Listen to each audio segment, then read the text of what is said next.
Start कर रहे हैं, उसी के अंदर जो मैंने कल परिभाषा बताई थी वो इसी में है। अब इसी के आगे हम लेते हैं पदार्थ।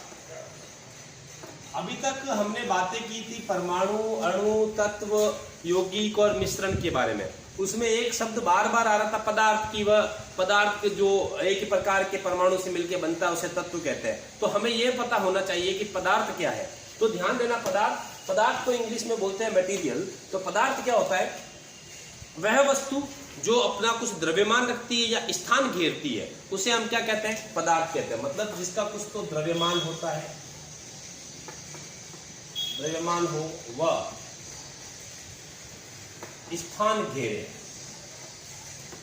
यानी उसका कुछ द्रव्यमान भी हो और वो कुछ क्या करे? स्थान घेरे, तो उसे आप क्या कहेंगे? पदार्थ कहेंगे। जैसे मेरे हाथ में क्या है? मार्कर है। अब ये मार्कर है, इसका कुछ ना कुछ द्रव्यमान यानी भार तो हो गई। वैसे द्रव्यमान और भार अलग अलग है, लेकिन हम मोस्टली द्रव्यमान को भार के बराबर बता देते हैं। दोनों में अंतर ये होता है कि किसी भी वस्तु का द्रव्यमान निश्चित होता है जबकि भार अनिश्चित होता है। तो जैसे मेरे हाथ में ये मार्कर है, तो इसका द्रव्यमान मान लीजिए 10 ग्राम है, तो ये 10 ग्राम इसका कुछ ना कुछ तो द्रव्यमान हुआ। इसके अलावा अब ये मार्कर है, अगर मैं इसको मेरे हाथ पर रखूंगा तो कुछ ना कुछ स्थान घेरेगा। तो जिस वस्तु का भार हो या द्रव्यमान हो और वो कुछ स्थान घेरे उसे आप क्या कहेंगे? पदार्थ कहेंगे।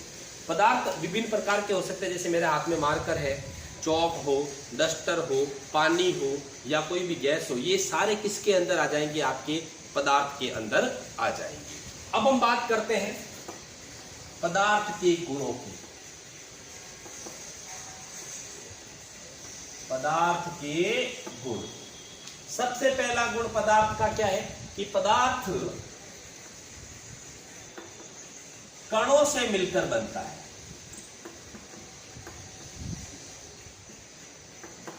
पदार्थ किन से मिलकर बनता है? कणों से। जैसे मार्कर को ले लीजिए, चौक को ले लीजिए, कोई भी लकड़ी ले लो, कोई भी पत्थर ले लो, किसी भी प्रकार की वस्तु ले लीजिए, वो छोटे छोटे कणों से क्या करता है? मिलकर बनता है। बिना कणों के पदार्थ का कभी भी निर्माण नहीं होता है। दूसरा, पदार्थ के कणों के मध्य रिक्त स्थान होता है।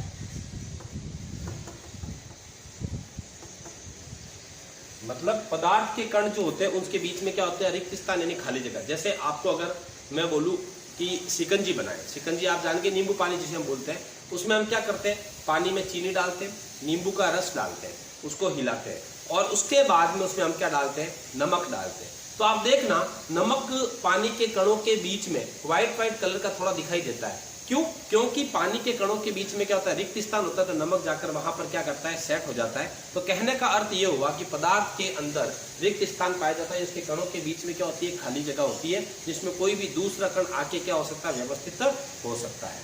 तीसरी हम बात करते हैं, पदार्थ के कण गतिशील होते हैं। पदार्थ के कण क्या होते हैं? गतिशील होते हैं। अब गतिशील कैसे?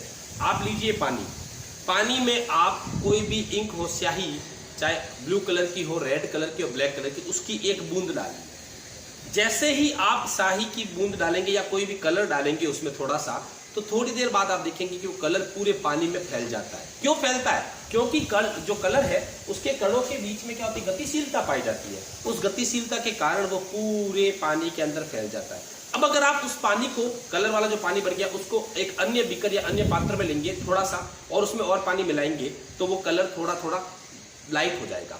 और जैसे जैसे आप उसमें पानी की मात्रा बढ़ाएंगे तो कलर की जो मात्रा वो धीरे धीरे कम होती जाएगी।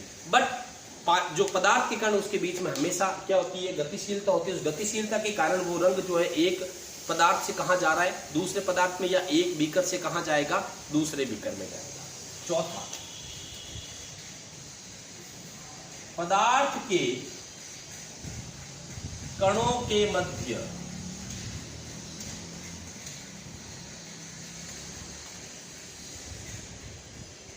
आकर्षण बल पाया जाता है। मतलब पदार्थ के जो भी कण है उनके बीच में क्या होता है? आकर्षण बल होता है।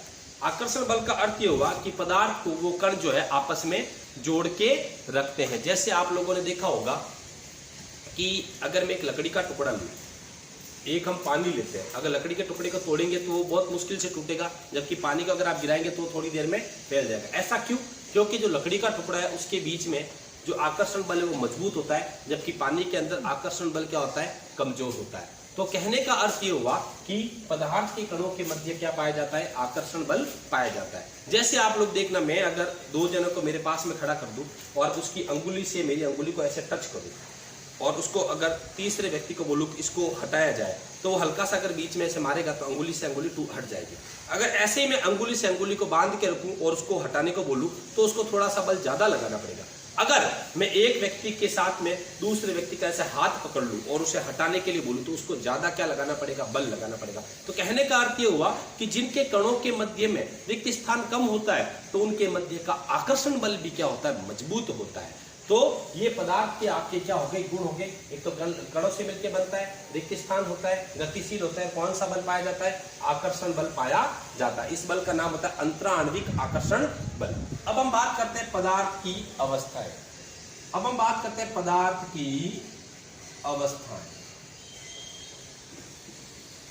पदार्थ की अवस्था का मतलब पदार्थ किस किस रूप में पाया जाता है? इंग्लिश में बोलते हैं स्टेट्स ऑफ मैटर। तो पदार्थ की अवस्थाएं, सबसे पहली अवस्था आती है ठोस अवस्था, इंग्लिश में बोलते हैं सॉलिड स्टेट। नंबर 2 आपकी आती है द्रव अवस्था, इसे बोलते हैं लिक्विड स्टेट। और नंबर 3 आपकी आती है गैसीय अवस्था, इसे हम बोलते हैं गैसियस स्टेट। तो अर्थ क्या, मतलब क्या हुआ हमारा कि पदार्थ की कितनी अवस्थाएं होती है? 3 अवस्था। पहली अवस्था का नाम क्या है? ठोस अवस्था। दूसरी अवस्था का नाम क्या है? द्रव अवस्था। तीसरी अवस्था का नाम क्या है? गैसीय अवस्था। ठोस अवस्था के उदाहरण के रूप में मेरे हाथ में क्या है? मार्कर है, मेरे हाथ में क्या पहनी हुई? अंगूठी है। ये सारे क्या है? ठोस है। हम स्वयं भी क्या है? बाहर से ठोस है। हमारी हड्डियां भी क्या है? ठोस है। अगर हम बात करते हैं द्रव अवस्था की, तो मेरे पास में अभी एक कप है जिसके अंदर है चाय। अब ये चाय कौन सी अवस्था में पाई जाएगी? आपके द्रव अवस्था के अंदर। हम जो पानी पीते हैं वो भी कौन सी अवस्था में होगा? आपके द्रव अवस्था के अंदर होगा। तीसरी हम बात करते हैं गैसीय अवस्था की। जितनी भी हमारे आसपास में गैसें पाई जाती है, ऑक्सीजन गैस हो, नाइट्रोजन गैस हो, और भी कोई गैस हो, चाहे धुआं हो, ये सारे कौन सी अवस्था में? गैसीय अवस्था में। ठोस अवस्था जो होती है वो सबसे मजबूत है, द्रव अवस्था में थोड़ी से इसके बल जो होते हैं कमजोर होते हैं, और गैसीय अवस्था में इसके बलों के बीच का रिक्त स्थान बहुत ज्यादा